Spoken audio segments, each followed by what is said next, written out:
Hello po, greetings mga kababayan. Narino nga sa mga oras nito, kayo ay nasa mabuting kalagayan. Ito pong muli sa Tony Ruel Yuong ng Batas Pinoy. Ang ating pong channel, isa pong Legal Aid Public Service Program inyong lingkod in collaboration with Integrated Bar of the Philippines, Manila Port Chapter. Ang ating pong pag-uusapan sa episode nito ay may kinalaman po again. Ito na po, paborito. Marami pong may kinalaman sa right of way. Ito po ang dami na po nating videos tungkol dito sa right of way. No? Hindi po talaga matapos-tapos. Well, it is understandable. Kasi po, ay ito po talagang usapin po tungkol sa batas, lalo na pagdating po sa lupa, no, mana. And basta pagdating po sa batas, dynamics po yan. Because every now and then po, we encounter this law. Every now and then, nagbabago po yung batas. That's how dynamic the law is. So, kinakailangan talaga maging updated tayo lagi. And of course, kaya sinasabi natin, di ba, napakalaking bagay po pag kahit paano ay updated tayo o may alam tayo sa batas. So, in this particular case, no, sa dami po nang nagtatanong sa atin, ito po ay pangkaraniwan, no, pang-araw-araw o mundane events that happens in our community, sa ating neighborhood, sa ating kapitbahay lalo na. 'Di ba sabi po natin, 'di ba, 'pag tayo may kapitbahay ay dapat ay pahalagahan natin ang ating relationship sa kapitbahay natin because whether we like it or not, 24/7 po ay yan po ang ating, we will have to deal with our neighbors. So swerte po tayo kung meron po tayong kapitbahay na maayos, 'no, meron po tayong kapitbahay na marunong pong gumalang, at may kapitbahay po tayo na may alam po sa batas because normally po 'pag alam natin yung batas, hindi po tayo nagba-violate ng batas and wala po tayong will have no conflict with the law. 'Pag may kapitbahay tayo po na hindi alam ang batas o kung meron mang batas ay medyo, hindi po maayos ang kanyang, pakikipagtungo o wala kayong magandang relasyon, ito po ay tinik po 'no sa ating pong, sa ating pong paa o sa kamay 'no, na araw-araw na ating, ma-experience sa ating kapitbahay. At hindi po, 'pag alam lang ng kapitbahay natin na lahat po ng ating, kilos 'no, sa ilalim ng batas po natin, ano man pong, we are under obligation to act in good faith kung gagawan po tayo ng isang bagay 'no, na hindi naman po against the law, but we are under obligation to observe due diligence, good faith in dealing with our fellow men, more so with our neighbors. Okay? So ganito po 'yan. Ah, let me read to you, no, the letter of our sender, si Ren Yarag. O, yan po kanyang username. Okay? Sabi niya dito, attorney, for example, yung right of way or daanan lang ng tao. Matagal ng daanan ng tao. Sa kaluluhan pa namin, yan ay daanan na ng lolo namin. Ngayon, yung mga lolo namin sa lolo ng may-ari ng lupa ay namayapa na. Ang nakatayo ng lupa ngayon, mga years na. Ngayon, yung dadaanan na yun o dadaanan tao, isasara nila. Pwede ba maisara nila, attorney? Okay. So, ito po, no, ang katugunan dyan, tandaan po natin. Kung wala naman pong right of way na na-establish doon sa nasabing property, no, ay pwede po yang mapasara ng may-ari. Kahit po gaano na katagal na, no, na dinadaanan na, kahit na ilang dekada na yan dinadaanan na. So, tandaan po natin sa alalim po ng ating batas, okay?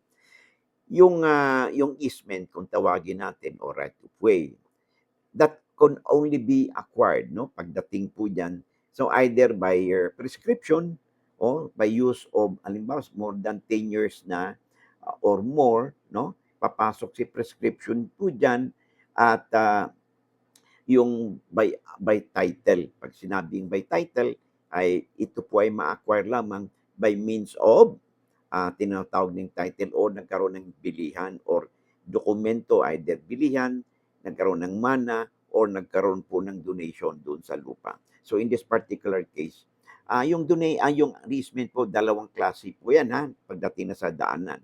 Yung isa po na sinasabi nating magpiprescribe for 10 years na of continuous use, no, ito po ay may tuturing natin na continuous or apparent easement. Pag sinabing continuous, tuloy-tuloy po yan. Katulad niyan, halimbawa, ay yung imbornal, nakadaan po sa ilalim ng lupa po natin.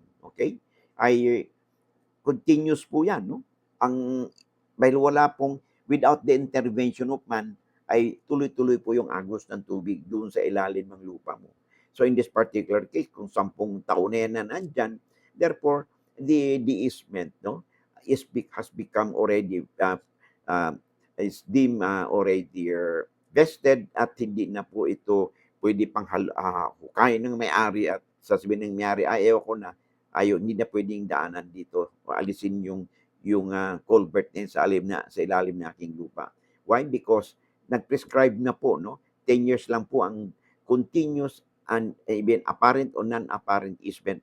Continuous po ang pagdalaw nito, therefore papasok na po sa prescription. Okay? Ibang usapan naman po pagdating po sa daanan ng tao. Ang tawag po nito is discontinuous or even apparent easement. Pag sinabing apparent, kita na ay dinadaanan ng tao yon. Okay? So, ang tanong ngayon, hindi naman po ito matuturing na continuous because its usage depends on the act of man. So, kaya ang tawag sa kanila, discontinuous easement. And under the law, yung discontinuous easement na yan, pwede lang po magiging right of way yan o easement by means of title. Pag sinabing title po ng batas, ibig sabihin po niyan, either nagkaroon ng bilihan, nagkaroon ng donation yung may-ari, o nagkaroon ng mana, na kung saan ay nakalagay na may kasulatan na ng lupang iyan ay talagang right of way na at ito ay pinagbili na o pinagkaloob na ng may-ari doon sa mga tao na dumadaan dito. So, in this particular case, yung tinatawag nating right of way is already vested kasi naibenta na o na-donate na. Okay, o namana na. So, in this particular case, wala namang sinasabi na nagkaroon ng easement o right of way. Ang nangyari dyan, nung namayapa na yung may-ari, nagkaroon ng hatian sa lupa, and it so happen yung heirs na nakatanggap ng kanilang parte ng mana, they are considered as owner. Sila na ngayon yung owner. And therefore, they have the right to regulate the entry or the use of their property, including the fencing or the prohibition on the use or passage of their property. Kasi po, karapatan po nila yan. Hindi po niyanting sabihin na ay matagal nang ginagamit yan, matagal panahon pa ng kalululuhan ninyo. You might be right, pero hindi po maituturing na tinatawag nating vested yung right niyan because ang sinasabi yung daanan ng tao, ang tawag po niyan is discontinuous easement and they are dependent on the acts of men and therefore they cannot be subject to prescription. So yan po ang ating tatandaan. So no choice po kayo, kundi sundin po o igalang ang karapatan po ng inyong may-ari ng lupa na ayaw niyang padaanan yung kanyang property. All right? So I hope na sagot natin ang sulat po sa atin ng ating taga-subaybay si Rin Yarag. O bago tayo magpatuloy, I would like to express my thanks and appreciation doon po sa mga followers po natin, mga viewers, subscribers po natin, likers po natin, both sa Facebook at saka sa YouTube. Thank you very much for your support, for your help, lalo na yung hindi nag-skip ng mga ads. Thank you very much. Alam po ninyo kung sino kayo. Palagi naman kayong present sa amin, sa ating mga videos. Thank you very much. See your Moonflower, thank you, from the west coast of the USA. Si Mary Lebron of Baguio City.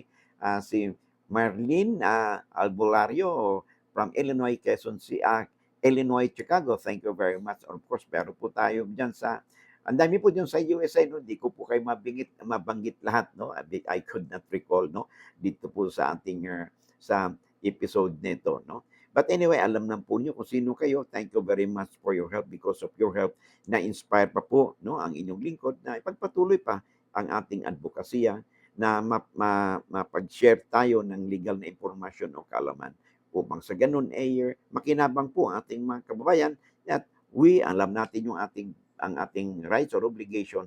We will not be under the situation na we will be in conflict with the law.